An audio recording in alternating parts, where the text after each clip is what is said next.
Hello viewers, Flipkart Freedom Sale and Amazon Great Freedom Festival is going to start on 7th of August 2026. Many people are eagerly waiting for their favorite tablets. They expect a price drop in this sale, but sadly the prices will not come down to that much extent. For example, if you are planning to buy iPad 11th generation, in that case Apple has officially increased the price of this iPad. Even in outdoor or in retail shop it is selling at 45,000 rupees. Few months back it was selling at 29 to 30,000 price point, but currently the price will be around 40,000 rupees. Similarly, there will be no discount or very less discount on Samsung Galaxy Tab S10 AP Plus in this August Freedom Sale. But if you can wait till Big Billion Days sale, in that case you may get very good discount. Some people are asking me about the price point of Moto Pad 70 Neo.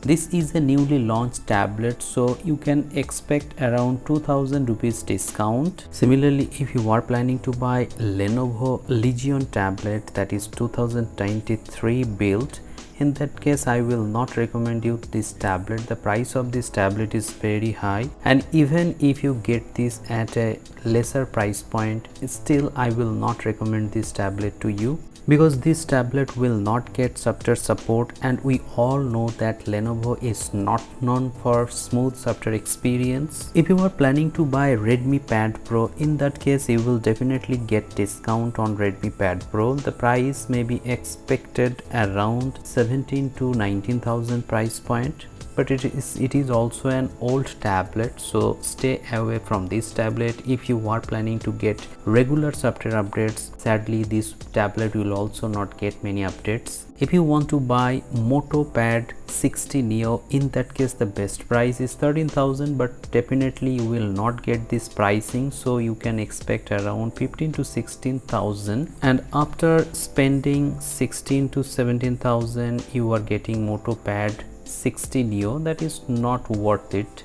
So I think you should wait for Big Billion Days sale, and if you get this pricing around 14,000 you can definitely buy. Currently on Flipkart, Samsung Galaxy Tab S9 is selling at around 43,000, and they are giving 19,000 instant cashback with SBI credit card. So if you get this tablet at 43, I don't think you should buy it, because few months back many people bought this tablet at 33,000 rupees. So maximum amount you can pay for this tablet is around 36 to 37,000 rupees, and not above that pricing. So in the conclusion, don't panic, get ready for the sale. When the sale will start, you will come to know about the price point, and if you get your favorite tablet or iPad at the desired price, you can definitely make the purchase at the earliest opportunity when the sale will start. Otherwise the price will definitely increase. So let me know in the comment sections below which tablet or iPad you are planning to buy in this August Freedom Sale. Thank you very much for watching this video. Have a great day.